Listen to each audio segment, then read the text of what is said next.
अखंड भारत समारोह में नहीं आएगा बांग्लादेश। बांग्लादेश ने समारोह में आने से इनकार कर दिया है, कहा है कि हम समारोह में नहीं जा रहे हैं। सरकारी खर्च पर गैर जरूरी विदेश यात्रा नहीं हो रही है हमारे देश में इस वक्त। ये बांग्लादेश मौसम विभाग की तरफ से दी गई है दलील।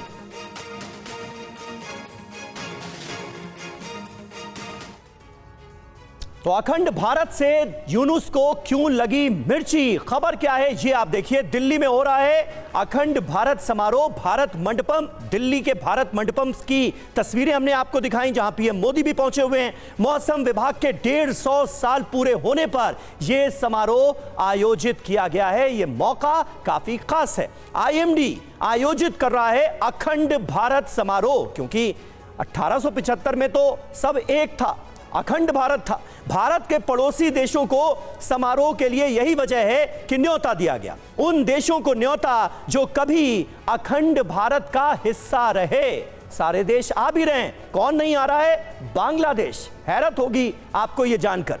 भारत ने आमंत्रित किया है लेकिन हम नहीं जा रहे। ये कौन कह रहा है? मोमिनुल इस्लाम कह रहे हैं, जो कि निदेशक हैं बांग्लादेश मौसम विभाग के।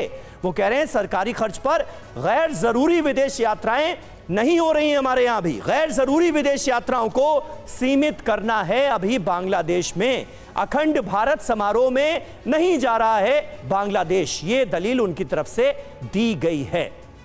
लेकिन बड़ा सवाल यही है कि बांग्लादेश की गैर मौजूदगी की असल वजह क्या है? ये अखंड भारत के कॉन्सेप्ट से आखिर मिर्ची क्यों लग रही है बांग्लादेश को? हमारे साथ तमाम खास मेहमान इस वक्त मौजूद हैं, उनसे आपका तारुफ करा दें। मनीष झा हमारे संवाददाता हमारे साथ हैं, लेफ्टिनेंट जनरल नितिन कोहली हमारे साथ मौजूद हैं, ग्रुप कैप्टन डी के पांडे हमारे साथ मौजूद हैं, विदेश मामलों के जानकार निनाद सेठ जी हमारे साथ मौजूद हैं, और बांग्लादेश का भी हम रुख करेंगे। डॉक्टर तुरीन अफरोज सीनियर लॉयर हैं, बांग्लादेश से हमें इस डिबेट में ज्वाइन कर रही हैं। लेकिन मनीष, पहला सवाल आपसे, ये जो तर्क दिया गया है, ये जो दलील दी गई है बांग्लादेश की तरफ से, और उसमें ये जो वर्ड इस्तेमाल किया गया है ना, गैर जरूरी विदेश यात्राएं, मतलब अखंड भारत समारोह में शिरकत करना अगर है, बांग्लादेश के रिप्रेजेंटेटिव को अगर ढाका से दिल्ली आना है तो वो गैर जरूरी यात्रा होगी, ये कह रहा है बांग्लादेश। देखिए, वैसे तो कहा जाए तो बेचारे के पास पैसे नहीं है कि वो ढाका से दिल्ली पहुंच सकते हैं। मुश्किल से 5,000 रुपये का टिकट है। अगर यूनुस सरकार के पास नहीं था तो वो भी बता देते, वो भी मिल जाता। आजकल बांग्लादेश से विश्व की, दुनिया की सबसे बड़ी आर्थिक शक्ति बनने के लिए उन्होंने समझौता किससे किया है? पाकिस्तान से। कल ही उन्होंने पाकिस्तान के साथ एक बिजनेस काउंसिल का गठन किया है, ताकि बांग्लादेश और पाकिस्तान के बीच इतने व्यापार होंगे कि वो दुनिया की सबसे बड़ी आर्थिक शक्ति बन जाएगी। तो बांग्लादेश का फिलहाल ये प्लान है। कुछ महीने पहले तक ये था कि भारत और बांग्लादेश की दोस्ती की पूरी दुनिया में मिसाल दी जाती थी कि कैसे दो पड़ोसी देश रहते हैं। लेकिन अब वो कहते हैं ना कि गंगा और पद्मा दोनों उल्टी बहने लगी है।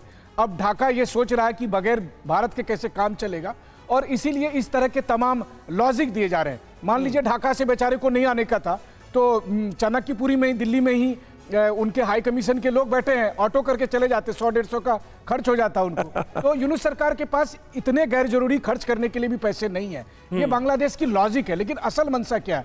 असल मंशा ये है कि यूनुस सरकार को पता है कि सत्ता पर वो तभी तक बने रह सकते हैं जब तक वो भारत विरोधी भावना को हवा देते रहें, और वही उसी की कोशिश है। और वो कोशिश न केवल अखंड भारत समारोह में में शामिल होने से परहेज होने की है, बल्कि सीमा पर भी एक नया विवाद खड़ा करने की कोशिश है, जो लगातार वो कर रहे हैं। बिल्कुल। और डॉक्टर तुरीन हमारे साथ मौजूद हैं ढाका से। डॉक्टर तुरीन, किस तरह से आप देखती हैं इस डेवलपमेंट को?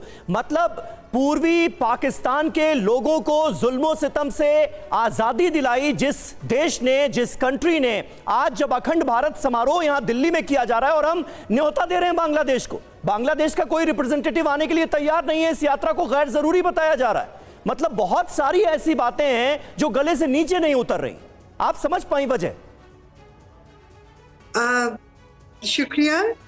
पहले तो ये बात सबको बताना है कि अभी इस गवर्नमेंट ने क्या कर रहे, क्या नहीं कर रहे, इसमें कोई लॉजिक नहीं है।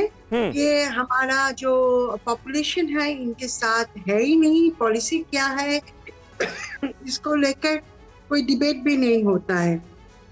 दूसरी बात, पैसा की जब तक रहे हैं, हाँ ठीक है, पैसा वैसे बैंकिंग सेक्टर या जहाँ सारे फाइनेंशियल सेक्टर के हालत अच्छे नहीं है, लेकिन यहाँ पे हमारी जो एडवाइजर्स है वो हेलीकॉप्टर लेके वो कंबल दे रहे हैं, 200 रुपया की 200 टाका की कंबल दे रहे हैं, हेलीकॉप्टर यूज करके लाख लाख टाका उसमें जा रहे हैं। हाँ। तीसरी बात है कि ये जो हिस्ट्री भूलने का और भुलाने का जो सिलसिला यहाँ पे चल रहा है, वहाँ पे 71 नहीं है हमारे पास, वहाँ पे सिर्फ 2024 5 अगस्त से हमारी हिस्ट्री होता है। तो ये जो गवर्नमेंट की जो पॉलिसी है, जो 71 के नहीं मानते हैं, जो शेख मुजीब को नहीं मानते हैं, जो हमारी जो हिस्ट्री है उसको नहीं मानते, उनके लिए ये 150 साल पुराने जो हिस्ट्री है वो तो कोई मायना नहीं रखता है। तो ये सब बकवास लॉजिक है यहाँ पे। जो अभी यहाँ पे एंटी इंडिया कुछ करने से उनकी सपोर्ट ज्यादा होता है, ये सोच के ये वही कर रहे कि अवामी लीग गवर्नमेंट वो बहुत प्रो इंडिया थे, अब अभी हमको एंटी इंडिया पोजीशन लेना है। अब पाकिस्तान से तो मिलजुल के बहुत कुछ कर रहे हैं, जो प्याज हमको यहाँ पे कम मिलता है इंडिया से, लेकिन वो पाकिस्तान से 3 गुना प्राइस देके लेके आना पड़ रहे। तो ये सारी चीज ठीक है, बिल्कुल बिल्कुल, ये बहुत इंपॉर्टेंट बात आपने कही है। निनाद सेठ जी, कुछ दिनों पहले तक अगर हम पाकिस्तान के हुक्मरानों से बात करते थे तो वो ये कहते थे कि यहाँ पाकिस्तान में एंटी इंडिया चूरन जो है इसकी बिक्री जोर शोर से होती है, खूब बिकता है। अब बांग्लादेश में भी ये चूरन बिकने लगा है। क्या आप वजह मानते हैं? डॉक्टर तुरीन ने यहां पर बहुत इंपॉर्टेंट बात कही कि आप जिक्र कर रहे हैं 1875 का, 150 साल पूरे हुए हैं मेट डिपार्टमेंट के। वो 1875 को क्या मानेंगे? आज की तारीख में जो हुक्मरान मौजूद हैं वो तो 1971 से भी किनारा करने लगे। अपने वजूद को ही जो देश भुला दे, उससे क्या उम्मीद की जाए? आप कैसे देखें? पहले तो मैं डॉक्टर तुरीन की हिम्मत की दाद देता हूं, उन्होंने बिल्कुल ठीक एनालिसिस किया है।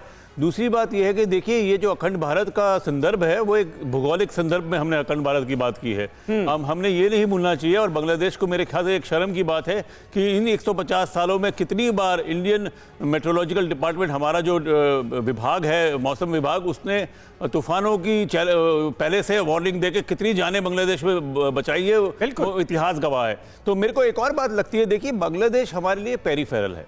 इस वक्त बांग्लादेश में क्या हो रहा है या पापुआ न्यू गिनी में क्या हो रहा है, हमें फ़र्क नहीं पड़ता।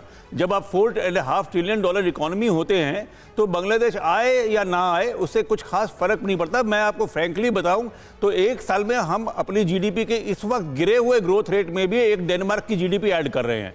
तो हमारे को बांग्लादेश से एक्चुअली फ़ायदा हो रहा है। अगर आप मेरे को 2 मिनट दीजिएगा, अगर आप जलंधर जाएं, अगर आप सूरत जाएं तो बांग्लादेश की फैक्ट्रियां वहां आ रही है, हमें तो फ़ायदा हो रहा है। बांग्लादेश ने डिसाइड करना है कि अगर उन्हें ग्रो करना है, पाकिस्तान को ग्रो करना है या श्रीलंका को ग्रो करना है, तो एक ही ऑप्शन है साउथ एशिया में, उसका नाम है भारत। अखंड भारत इकोनॉमिकली ऑलरेडी एग्जिस्ट करता है। तो आपको अगर ग्रो करना है तो आपके पास 7%, 6%, 6.5% ग्रोथ रेट की इकोनॉमी जो है $4 ट्रिलियन, उसके साथ या तो जुड़ना पड़ेगा या पीछे हटना पड़ेगा। ट्रेन चल रही है, आपको अपना इंजन तो चल रहा है, अगर आपको अपनी बोगी जोड़नी है तो आप जोड़े, वरना पीछे हट जाए। ट्रेन चल रही है, आपको तय करना है कि बैठेंगे या नहीं बैठेंगे। लेकिन बांग्लादेश ने यह तय किया कि नहीं बैठेगा अभी तो। हाँ, एक मैं लास्ट बात कहूंगा कि बांग्लादेश को का बैठने या ना बैठने से बांग्लादेश को फर्क पड़ेगा, भारत को फर्क नहीं पड़ता। बिल्कुल बिल्कुल।